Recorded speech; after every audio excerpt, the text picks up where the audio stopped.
New Moments card released today, Pink Diamond Khris Middleton. So we just want to take a quick overview of this character, see if he can hang. So he's 6'8", which is a great height for the 2 guard. So the number one thing I want to look at beyond that is, does he have the speed? Okay, he has a 55 dunk. That's extraordinarily alarming, even at 6'8", because this, you just look at who he's competing with. You know, Kawhi Leonard has an 86 driving dunk. And there are several other cards that will be better at dunking. He does come with an 86 ball handle, which is great. His interior defense is also only a 67, which means that small forward position, triple threat online, you got to be aware that, you know, he's going to, for a 6'8 card, he's not going to perform the way like a Melo will, or, you know, even Kawhi. Let me see, Paul George. Yeah, Paul George has better. This card looks like a trap card, to be honest with you guys. He has a 50 strength. Yeah, I'm gonna go ahead and call this card a trap card. The one thing that could really make this card worth it is if he's just lights out, because he's tall. Let's look at his speed. He's got a 91 speed, 91 acceleration. That's excellent. He's going to be a very fast card at his height. He's a great perimeter defender. He looks like a worse version of Brandon Ingram. Brandon Ingram also not a great interior defender, but Brandon Ingram, very, you know, rangy character, 6'9", reasonable block rating. Let's look at this guy's block rating. This guy's got a 40 block too. Yeah, he's basically way worse Brandon Ingram.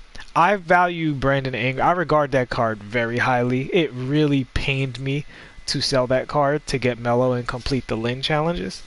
But it would not have pained me as much to sell this Middleton card. He's overpriced right now. He's a good card by the looks of him.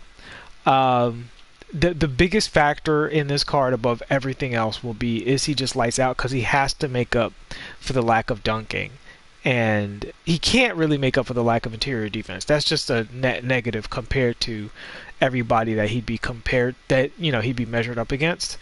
But at least if he can shoot really, really great, then there might be a reason for you to prefer this card. So let's look at his badges. So Hall of Fame badges, all the shooting badges, catch and shoot, green machine, quick draw. He's got clamps on Hall of Fame, which is, it makes him a good card. He's got a little Kirilenko in him. He's probably just a better shooter than Kirilenko. He's got Hall of Fame quick first step too, which means the card might move very well. I'm looking for, so he's got gold range extender. He's got interceptor. He also has gold intimidator. So I view this card as like an A minus maybe. Good card, but there's so many cards that do his job and better. That are better defenders, and really main thing is better finishers. You know, from a guy who's going to be playing the 2 or the 3, you really prefer to have the threat of catching and shooting and finishing at the lane. Like, what's the use of that high ball handle if you're not finishing with a card at this size? Point guards can just dance behind screens and shoot threes all day. That's not really what you want out of your 2 guard. The good news is he's going to hit shots and he's going to defend. So, on the perimeter in particular. So I would say this is a good card. I'll be honest, I would probably, if I pulled this card, I would sell this card, because I don't think he's anywhere near the market value right now. He's super new. Everybody's excited about it. They see that pink diamond up there. But quite honestly, this card is really a diamond, you know. I'm not going to be disrespectful and call him an amethyst, because he has that Hall of Fame clamps and Hall of Fame shooting badges and the great speed and stuff like that. So I would consider him a diamond. But at this point in the game, maybe this is just me, but from the wing position, I'm looking for, at a minimum, from the wing position, dunking, like great finishing, great ball handling, great perimeter defense, and great shooting from range. And this card, and then if as a bonus you can defend on the interior, so that you can match up well with like the Ben Simmons type cards and stuff like that, you don't get posted up super easily, then you're even better. And I've just described Kawhi Leonard, right? I've just described Paul George. Those cards are basically perfect, and they're older cards, and well, Kawhi's not cheaper.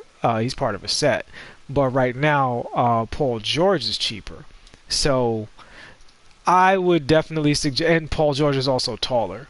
So I would lean towards Paul George being the better choice. And you guys know I'm a fighting game guy. The saying we have in fighting games is if a card does your job, well, not a card, but if a character does your job, but they do it better, then you're no good.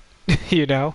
And this Paul George card is insanely cheap for a 6'9" small. So I've heard people like really overly value certain Hall of Fame badges. Guys, it depends badge to badge, right? Every Hall of Fame badge is not created equally. Some badges are much better at Hall of Fame, and some badges are only very slightly better at Hall of Fame. So if a card, so don't let those Hall of Fame badges like blind you to the truth of these cards. I would say if you play Khris Middleton over Kawhi, just based off how it looks, not Kawhi. Kawhi is a no-brainer. Don't play Khris Middleton over Kawhi. That's insane. But even Paul George, I just can't justify that. I can't justify playing this card over Paul George. So, you know, maybe to back up Paul George and Kawhi, I would be down with that. But that's my opinion on this card.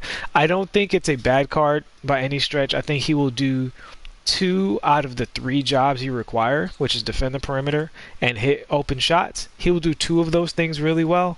But the dunking, that 55 dunk rating is just no bueno. No matter how much coaching and shoes you put on him, he's not going to get contact dunks.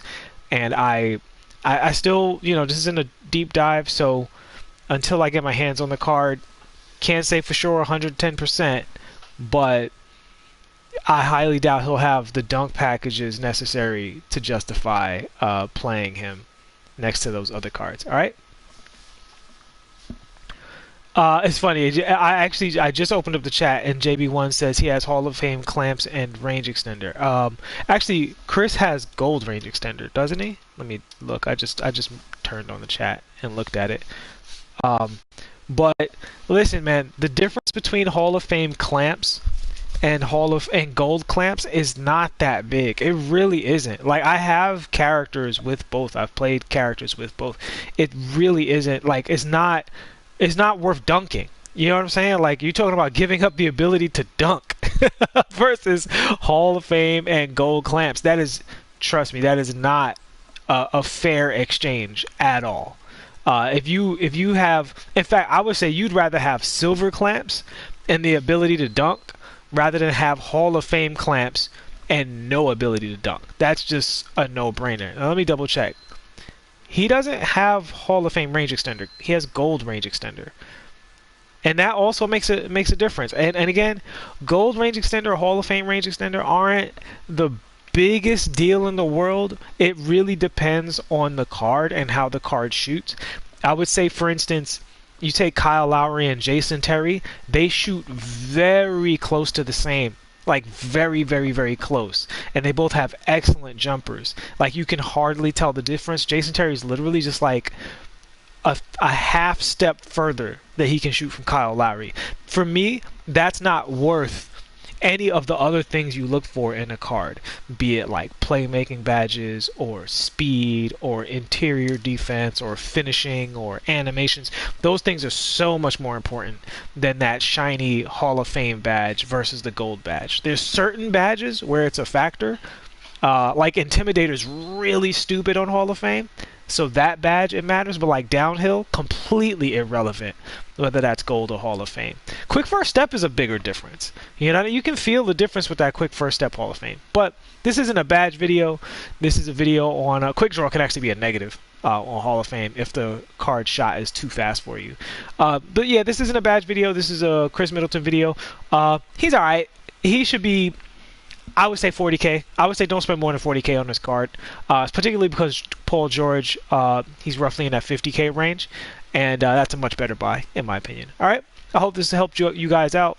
Spend that MT wisely, gave you the information necessary to not spend spontaneously. Thank you so much for watching. Please like and subscribe if you enjoy the content, and I'll see you in the next one. Peace.